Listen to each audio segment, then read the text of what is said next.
subject natin for today is air fork suspension.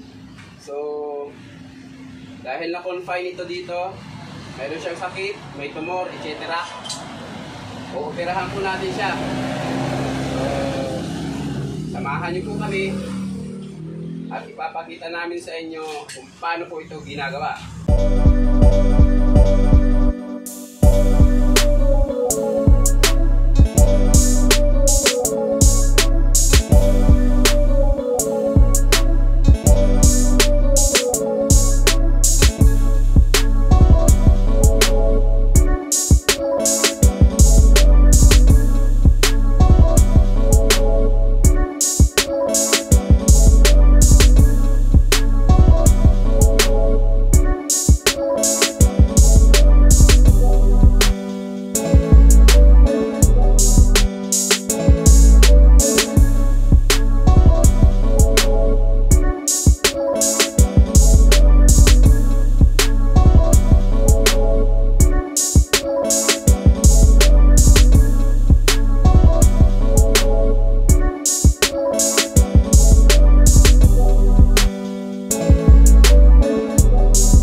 Bali ito yung dust form niya or dust ring na tinatawag. Ito yung tagasala ng dumi ng ating lower. So napakadumi na, kailangan na po natin itong palitan. Dahil siguro since born hindi po ito nasiservisan, pati yung tawag nito Josh, seal. So malambot na rin. Tanggalin na po natin ito.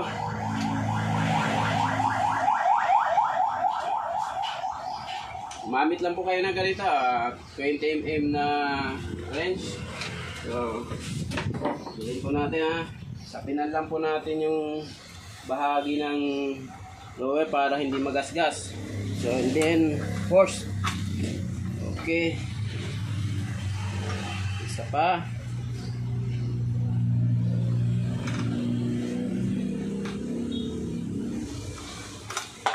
Alright.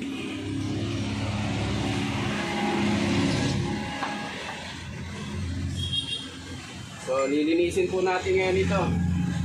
At talaga namang napakadumi ang loob. Using alcohol lang po, spray.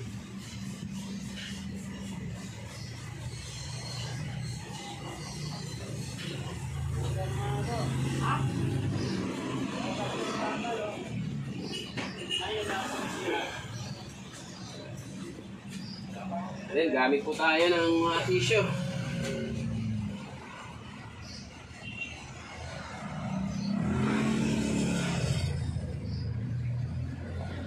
So, ganito lang po paglilinis. Kung wala po kayong tissue, pwede po yung mga basahan,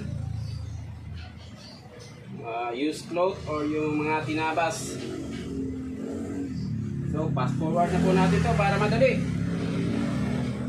So, bali ito mga kapadyak, malinis na yung loob. So, okay na siya. So, bali, papalitan po natin siya ng oil seal tsaka dust ring dahil napakadumi na yung dati niya. So, aside po natin ito. And then, ibabad po muna natin yung kanyang bagong dust seal. Right? So, hayaan lang po natin siya dyan mga ilang minuto. So, ngayon, bubuksan naman po natin yung air chamber niya o yung air spring. So, tanggalin natin yung cap.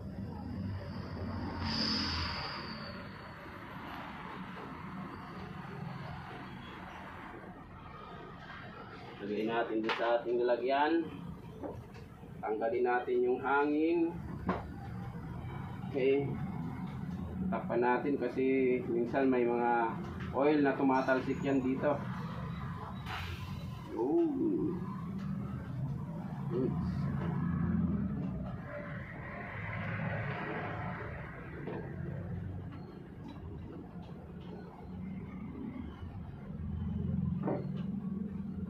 Kapadyak, pwede tayong gumamit ng socket size 26 o kaya naman po spanner na ganito. So size 26 din para pagtanggal po ng cap. So mas preferred ko po yung ganito kasi swak na swak siya. So walang galawan. Exactly. Yung socket kasi minsan may galaw. Okay. So yan kita nyo mga kapadyak, may dalawa siyang konti. Pag ito ginamit natin, so exactly, so maganda ang pagpapas. Bukal po natin mga kapadyak.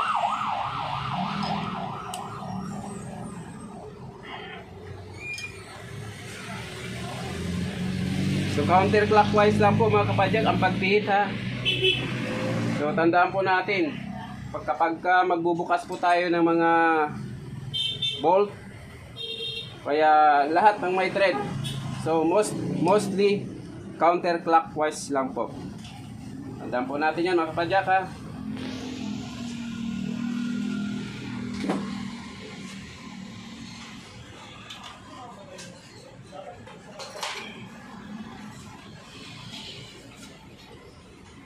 Tingnan natin kapadyak kung mayroon pang,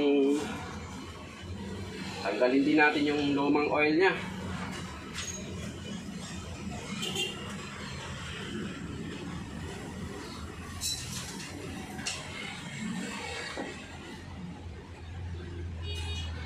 Yung laki. Kaya mga kapadyak may mga puti-puti na siya. Makikita mo yung oil nya sa air chamber. So, talagang halatang matagal nang hindi napagawa or na-servisan. Okay.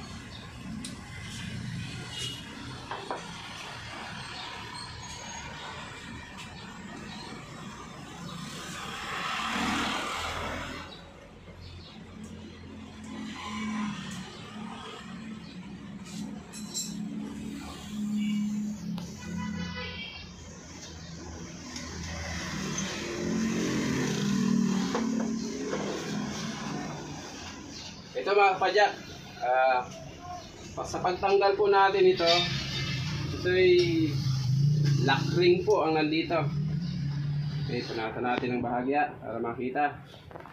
So yan mga kapadyak, is a lock ring.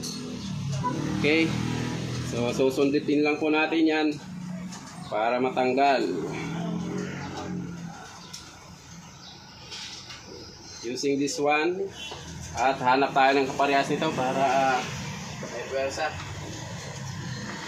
O ito pong dalawa.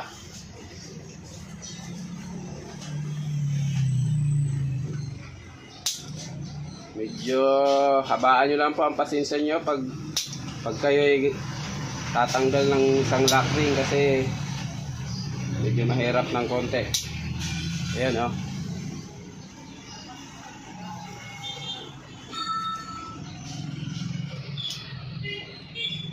Ayan po mga kapadyak. Hawakan natin.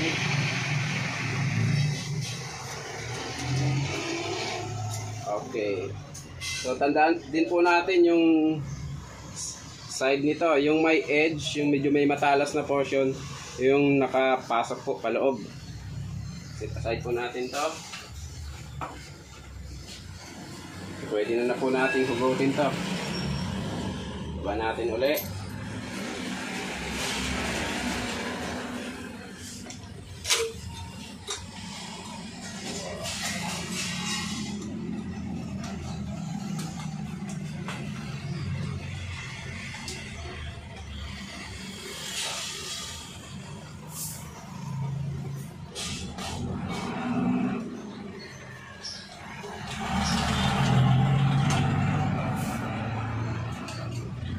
May isa pa palang lock ring.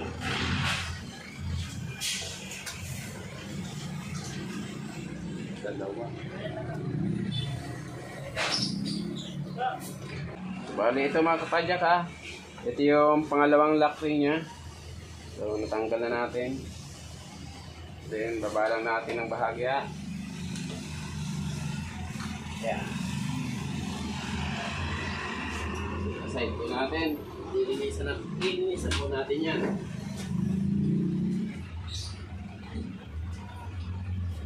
Bali ito mga kapadyak. Pwede natin itong linisan loob nito. Using alcohol lang po mga kapadyak. Spray.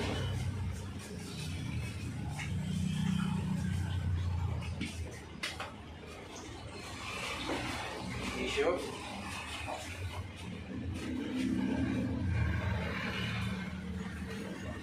Linis ang loob nito bago natin ilagay yung air spring assembly nya.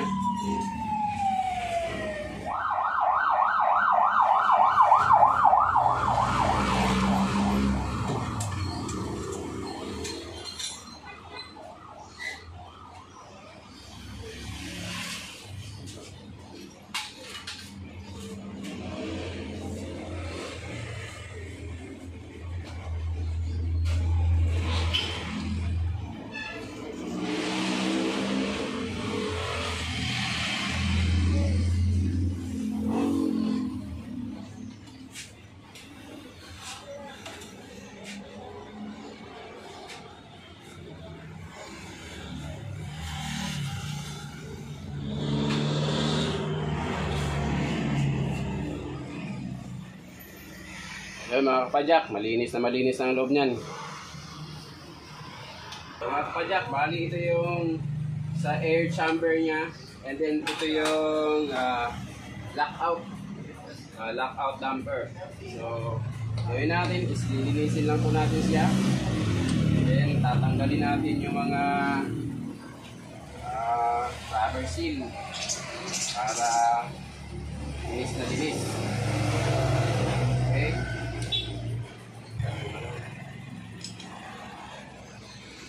Ito po mga kapadyak, bali buksan po natin itong lockout damper nya.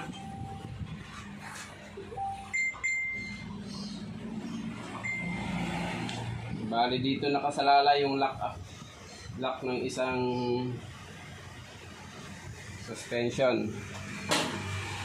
Lalo na po itong Fox Note 29. Tingnan po natin yung oil niya kasi wala na itong lockout eh. So, malamang wala na siyang oil. Nagkaroon po ng leak. Yun, kukunti na po. So dapat po puno yan para walang leak.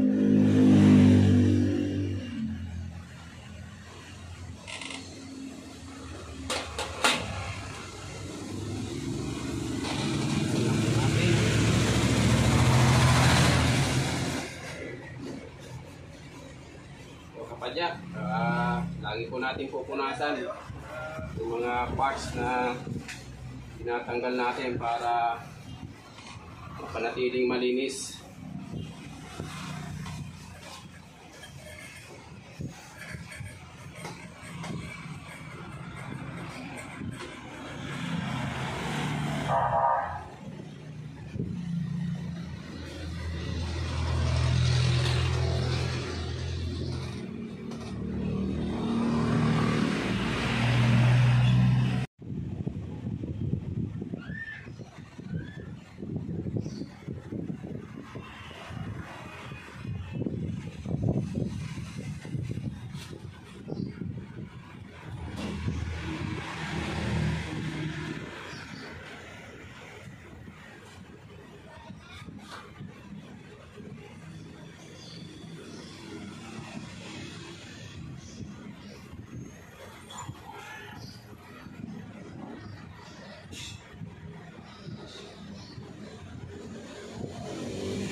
Patient.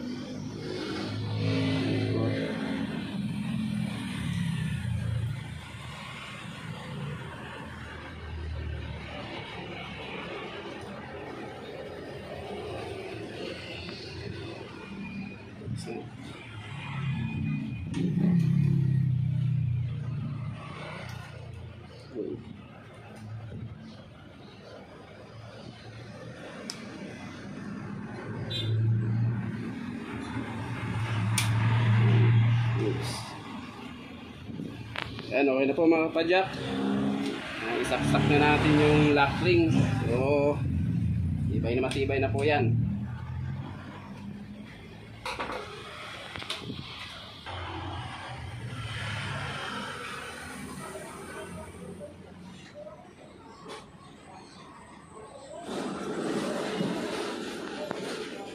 Lagay po natin yung rubber seal.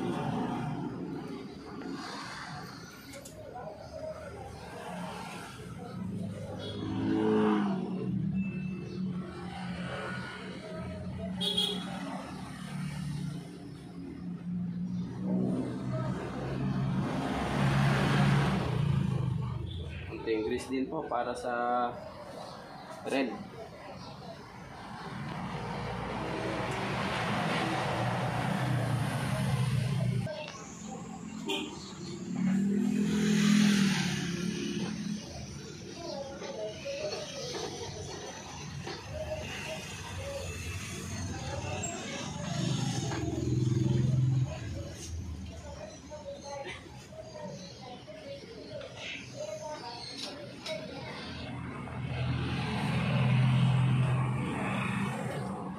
Mga kapadyak, bago natin ilagay yung pinakatakip niya, so kailangan po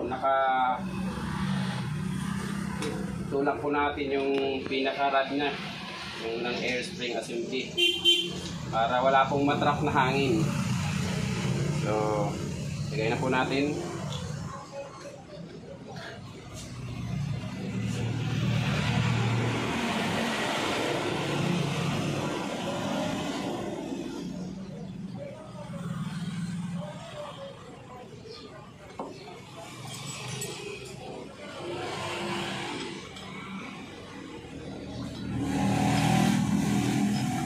Using our 26mm spanner. So mas preferred ko po kasing gamitin to kaysa dun sa socket dahil ito ay swak na swak sa kanyang sukat.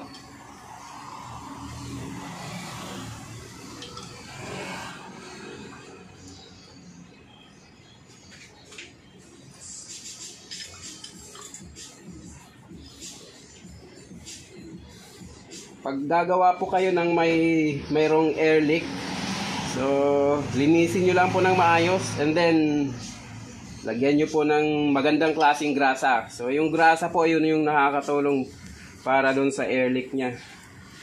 Tandaan po natin yun mga kapadyak. Grasa lang po.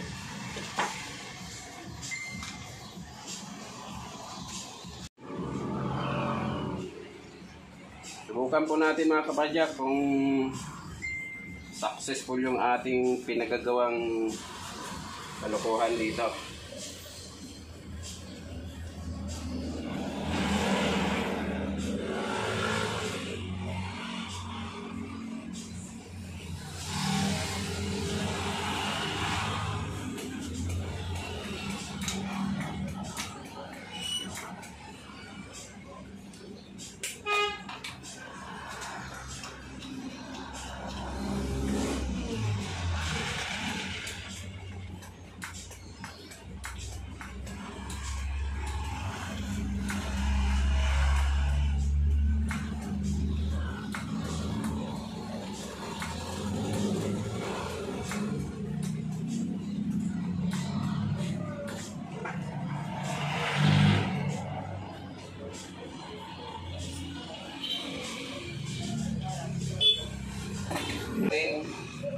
Then push mga around 50 seconds or yeah. Kapag bumalik po agad siya, ibig sabihin ko wala siyang air leak.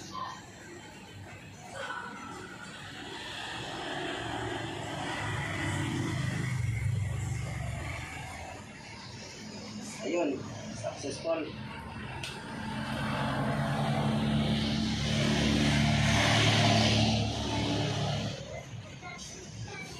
Maayos po mga padyak.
Bali mga kapadyak, ito na yung lockout damper natin.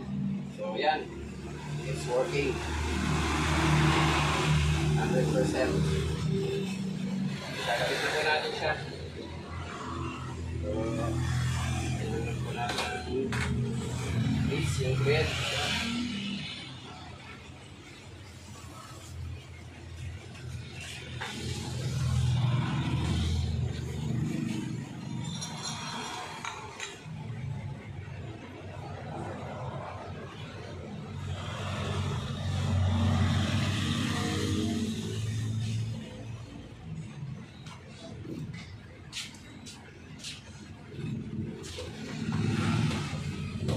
And using our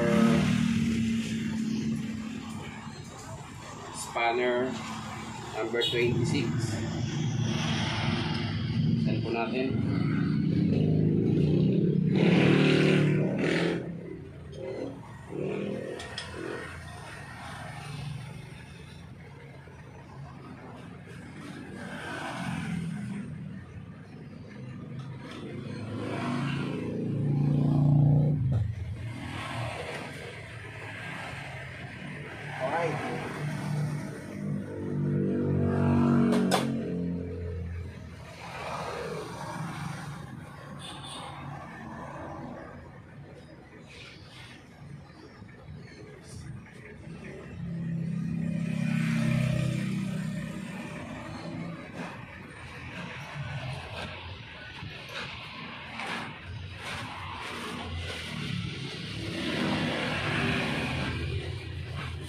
Bali, kakabit na po natin yung lower niya.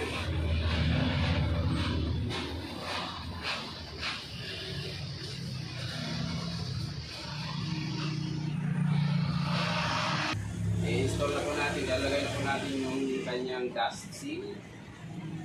Okay. Ang bagong-bago.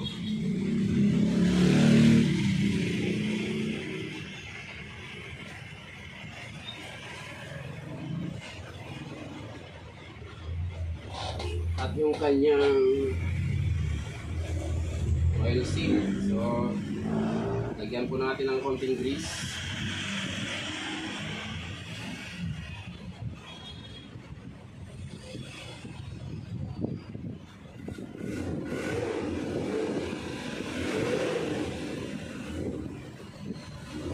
Kapadyak, mayroon pala yung special tools na ginagamit. Dust seal installer. So, lagay lang po natin yan dyan. Pasok natin.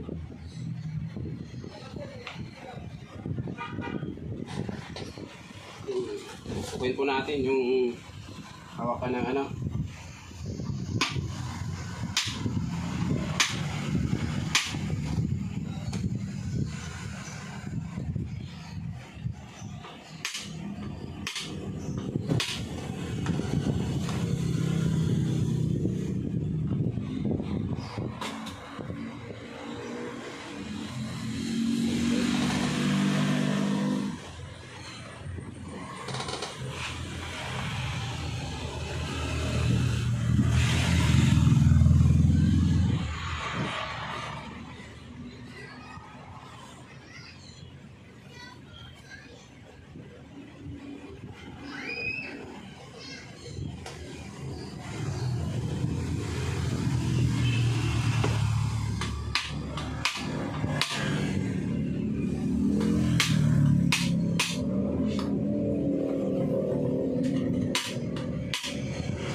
Go. Sira lang yung kakaano dyan. Walang hindi kumita.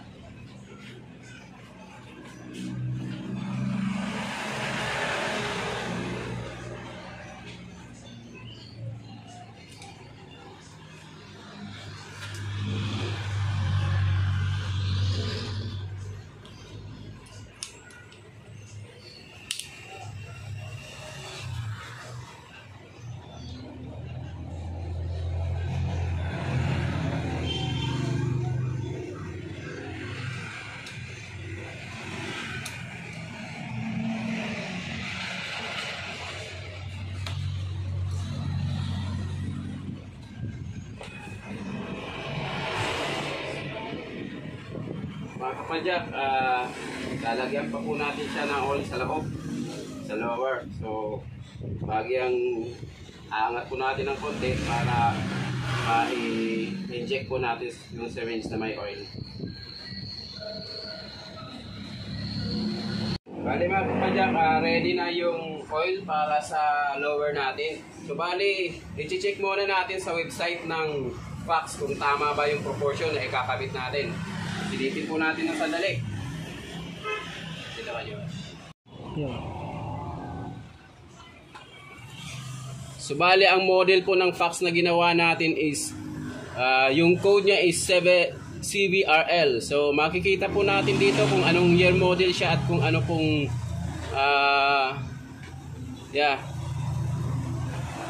check po natin.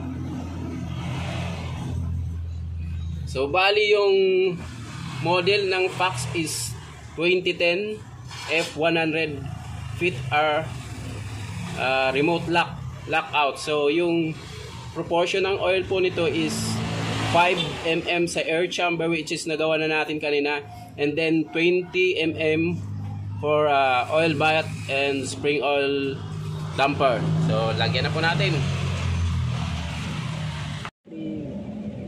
Lagyan po natin ng 20 mm.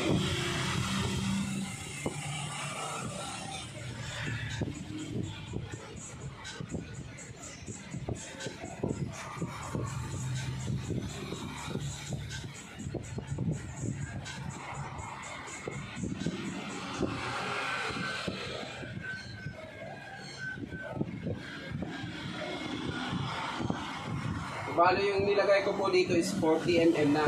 Hahati lang natin, tag 20 mm po sila.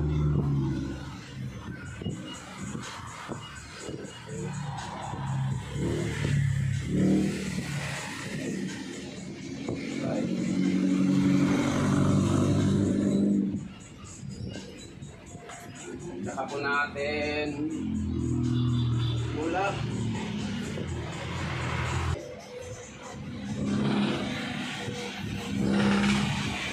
Yung flash washer. So, huwag po natin kakalimutan ilagay ito. Napakahalaga po nito.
Kita ba ako, Diyos? Oo. Pawisan na ako, Diyos.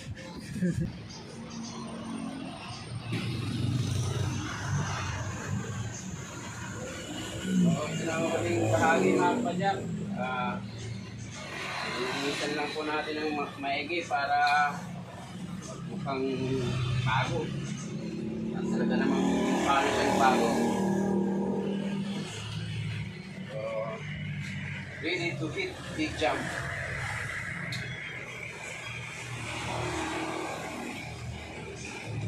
Bukan natin mga kapadyak. Bukan natin kung kakakalit.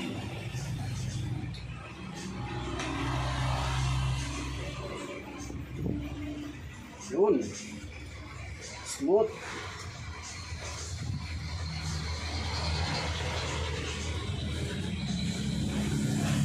Yun. Okay.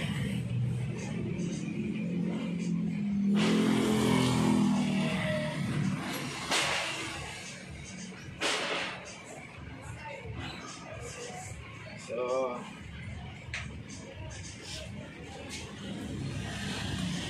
ito na po mga kapadyak ang ating ginawang makapalaghang ngayong araw ay makabuluhang ngayong araw. So,